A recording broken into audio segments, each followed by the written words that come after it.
There's a moment when the truth lands, and it doesn't feel like a single second. It feels like the floor under your life gives way in slow motion. Maybe it's a message you weren't supposed to see, "we need to talk" that turns into a confession, a number on a bank statement that makes no sense, a story that doesn't match what you were told. Your ears keep hearing words, but your body has already gone into shock. Your stomach drops, your hands get cold, your heart starts pounding in your throat.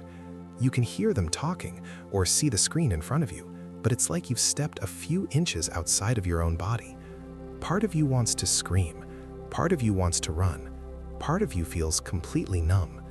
You look around the room and think, how is everything still here? How is the chair still a chair, the table still a table, when nothing is what I thought it was? There's a quiet thought underneath all of that noise. I trusted you. And right next to it, an even quieter one. What does this say about me? That's the beginning of betrayal. It doesn't only break your trust in another person, it cracks your trust in your own reality. In the days and weeks after, it doesn't stay as one moment. It becomes a pattern that shows up everywhere.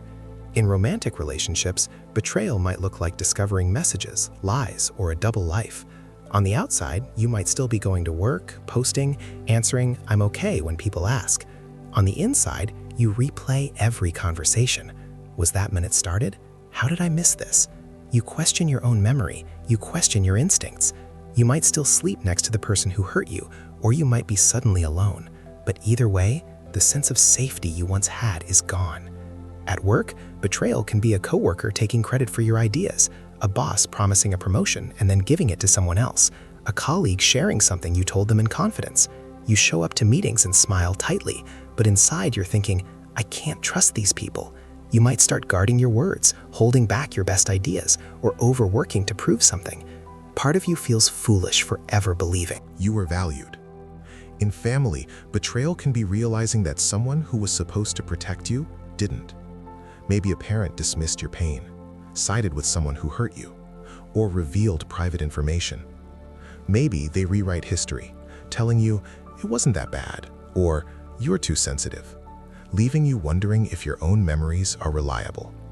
You sit at family gatherings, nodding and laughing, feeling like there's a crack running through the center of the room that only you can see. Alone, in your inner dialogue, betrayal becomes constant questioning. You might think, what's wrong with me that I didn't see this? Or, how can I ever trust anyone again? You scan every new person for red flags, but you also scan yourself. You might decide, I'm never opening up like that again.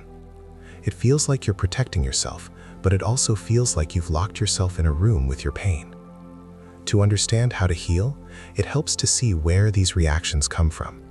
For many people, the way betrayal lands in adulthood is shaped by much earlier experiences. Not all of them are obvious.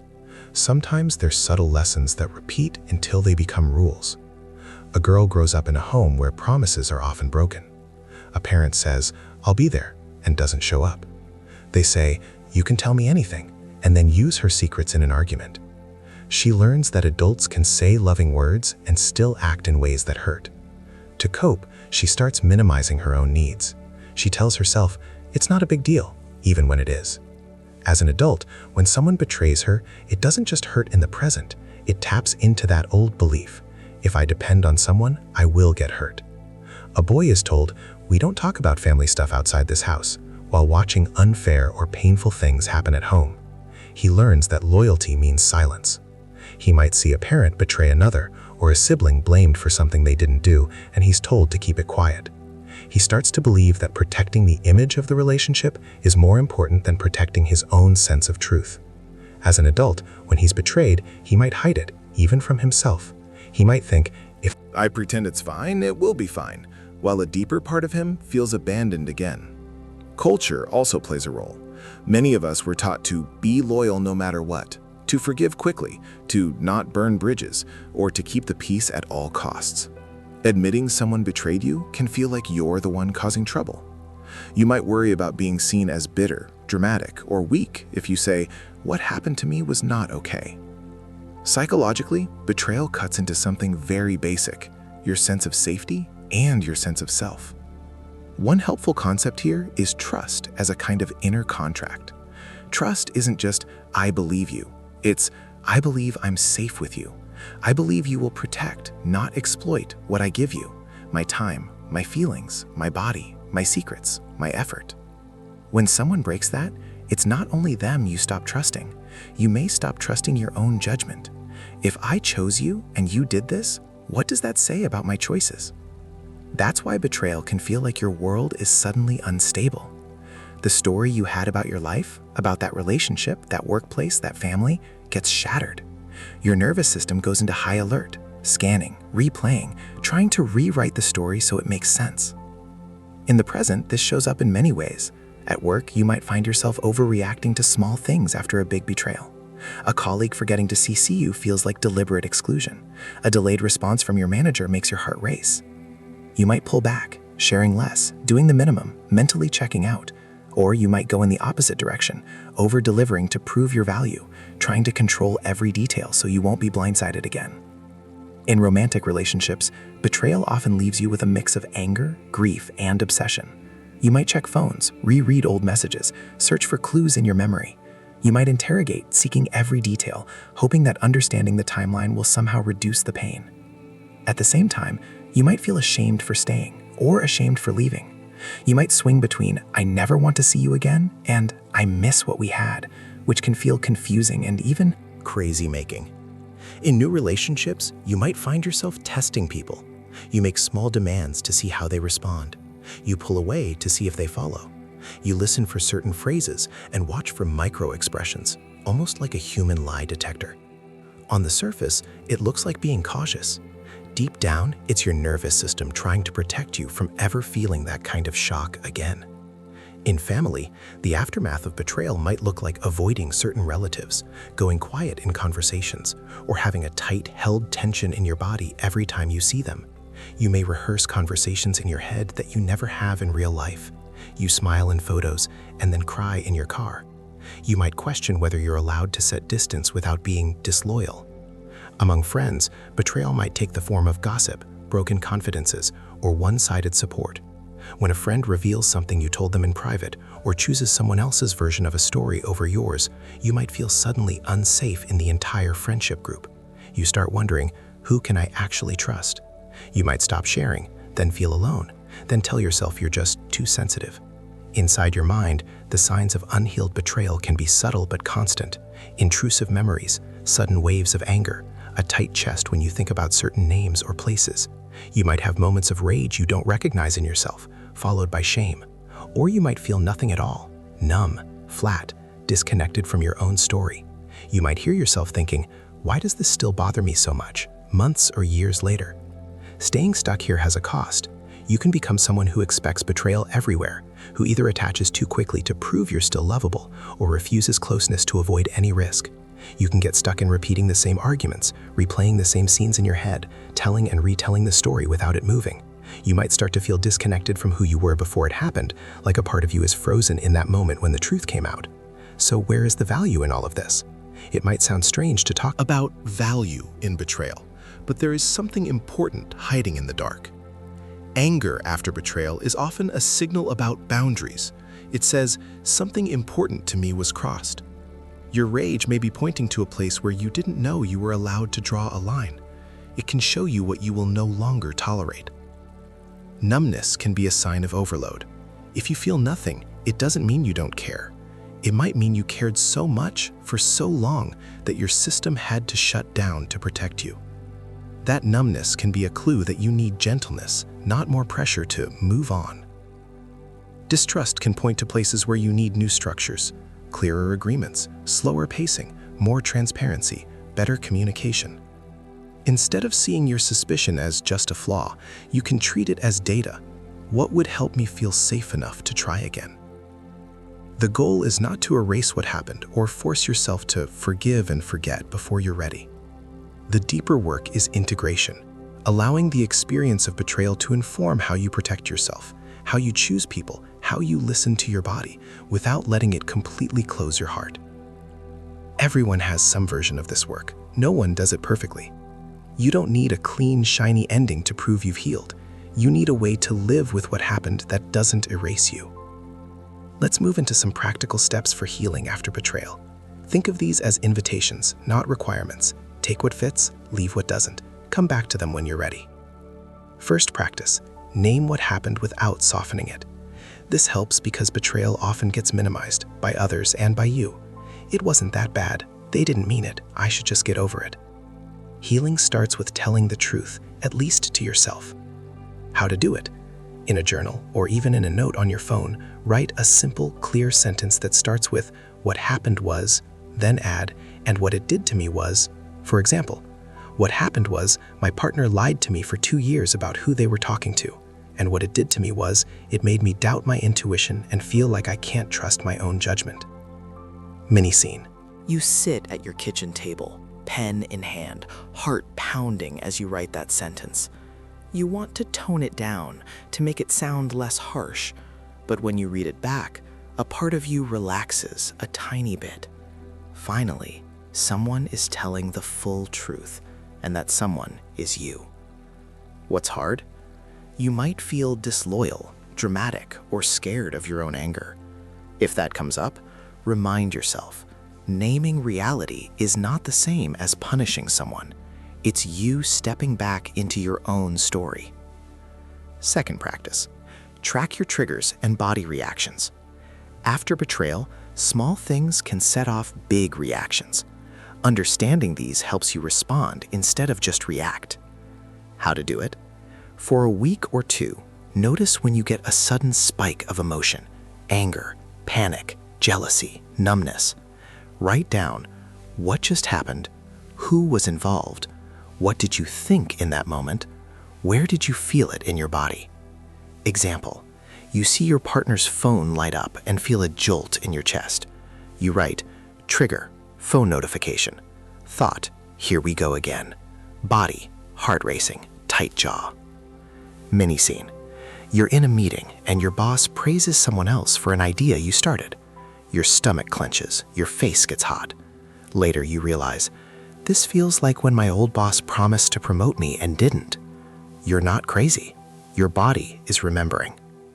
What's hard? You might judge yourself for overreacting. Instead, treat each trigger as a clue. Your nervous system is trying to protect you based on past pain. You're learning its language so you can calm it, not shame it. Third practice, write what you wanted to say, uncensored. Betrayal often leaves behind unsaid words that circle in your mind. Getting them out safely reduces their power. How to do it? Choose the person who betrayed you. Write them a letter you will not send. Start with, what I never said to you was, you hurt me when, I feel this because. Let it be raw. Let it be unfair. Let it be honest. Mini scene. You write, you hurt me when you lied and made me feel crazy for asking questions. I feel shattered because I gave you a version of me I've never given anyone. As you write, tears come, not because you're weak, but because part of you finally feels heard by you. What's hard? You might feel guilty or afraid of your own anger. Remind yourself, the page is a container. No one else has to see it. You're not obligated to take action based on it. This is about clearing space inside your own mind. Fourth practice, one small boundary, no long speech. Betrayal often shows you where boundaries were missing, unclear, or continually crossed. Starting small helps you rebuild a sense of safety. How to do it? Identify one place where you keep saying yes when you mean no, or staying silent when something hurts. Practice a short, clear boundary sentence. I'm not willing to talk about this right now. If you raise your voice, I'm going to leave the room. I'm not comfortable sharing that. You don't need a long explanation. The boundary itself is enough. Mini scene. A family member brings up the betrayal at a gathering, fishing for details. Normally, you'd laugh it off or answer. This time, you say, I'm not going to talk about that today. Your cheeks flush, your heart races. But afterward, you feel strangely stronger, like you stood up for a younger version of you who never had that option. What's hard? People may push back, minimize, or guilt trip. That's common. Take it as information about who respects your healing, not as proof you're wrong. Fifth practice, short, honest check-ins with safe people. Betrayal can make you want to isolate, but isolation often keeps the wound open. Tiny, real moments with trustworthy people help. How to do it? Think of 1 or 2 people who are usually kind, even if they're not perfect. Once in a while, send a simple, honest message. Today's been harder than I expected. I'm still struggling with trusting people. I don't need advice, just wanted to say this somewhere. If you can, ask clearly for what you want. Can you just listen? Can you remind me I'm not crazy? Mini scene. You text a friend, seeing couples today has been rough, still processing everything. They reply, makes sense, you've been through a lot, I'm here. The situation doesn't change, but for a moment, the weight shifts from me alone with this to me plus one person who gets it. What's hard? You might feel like a burden, especially if you're used to being the strong one. Try flipping it. If someone you loved went through this, would you want them to carry it alone? Sixth practice, gentle solitude instead of harsh isolation. After betrayal, alone time can feel like a punishment or a relief, or both. Turning some of it into conscious, gentle solitude can be healing. How to do it? Choose a short amount of time, 10 to 20 minutes. No screens, no rereading old messages. Sit, walk, or lie down somewhere calm.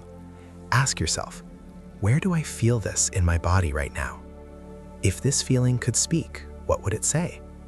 What's one kind thing I can offer myself today? Mini scene. You sit in a park, watching the light through the trees. At first, betrayal thoughts swirl. How could they? Why me?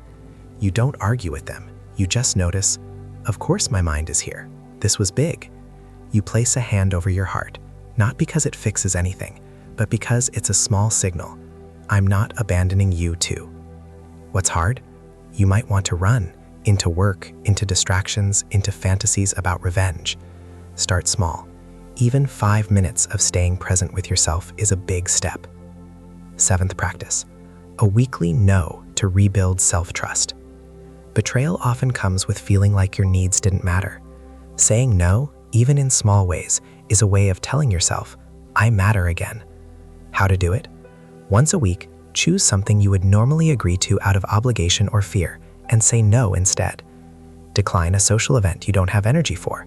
Say no to taking on extra work when you're already full. Say no to talking about a topic that reopens your wound. Mini scene. A coworker asks you to stay late. Again, you're exhausted. Normally, you'd push through. This time you say, I can't stay late today. They seem surprised. You drive home tired, but with a quiet sense of, I chose me. What's hard? Guilt and worry. You may fear people will leave if you stop overgiving. Remember, relationships that depend on you never having limits are not safe places for healing. Eighth practice. Talk to the part of you that feels Foolish.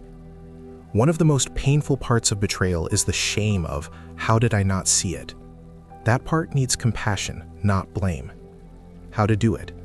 Imagine the version of you just before the betrayal came to light, the person who still believed the story they were in. Picture their face, their hopes, what they thought was true. Then, in your mind, speak to them. You weren't stupid. You were trusting. You made choices based on the information you had. You deserved honesty. The fact that you didn't get it is not your fault. Mini scene. You imagine yourself smiling at a dinner you now know was full of lies. For a moment, you feel sick. Then, you see the softness in your own eyes back then. You feel a wave of sadness, but also tenderness. You were doing your best, you say silently. Something in your chest loosens. What's hard? It may feel easier to attack that version of you. But healing after betrayal requires reclaiming yourself, not just cutting out the other person.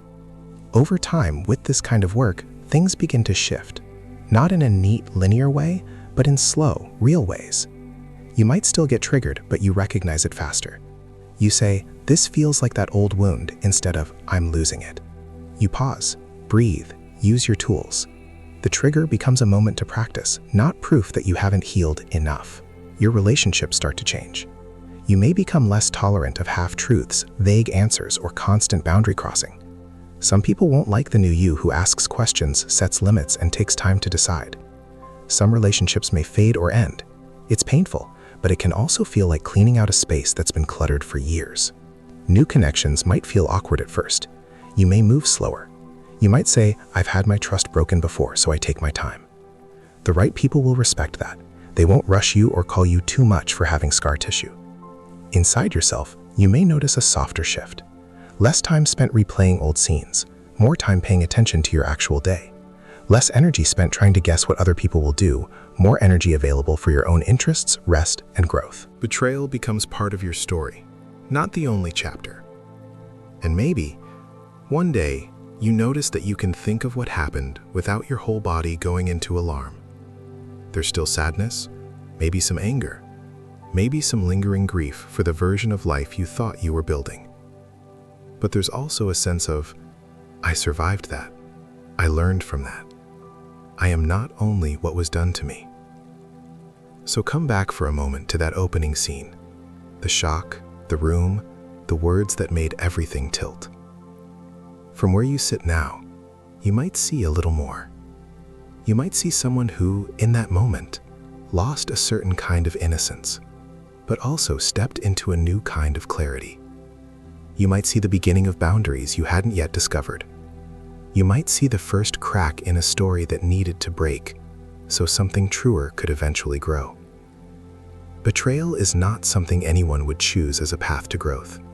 It's not fair, and it's not for the best in some neat, tidy way. But once it has happened, you do have a choice about what you build from here. You can let it harden you completely, or you can let it teach you about your needs, your limits, your intuition, your capacity to rebuild trust slowly and wisely. If you're watching this and it still feels raw, that's okay. There is no timeline you have to follow. Healing after betrayal is not about forcing yourself to forgive, or rushing into the next relationship, or pretending it didn't matter. It's about coming back to yourself, piece by piece, until you feel like you are living as you, not as the version of you shattered in that moment. Thank you for staying with this to the end. If this helped you put words to what you've been feeling, you can subscribe for more videos on psychology, healing, and inner work. And if you feel comfortable sharing, which part of betrayal has been the hardest for you? Trusting others again? Trusting yourself? Or setting boundaries after what happened? Your story might help someone else feel a little less alone in theirs.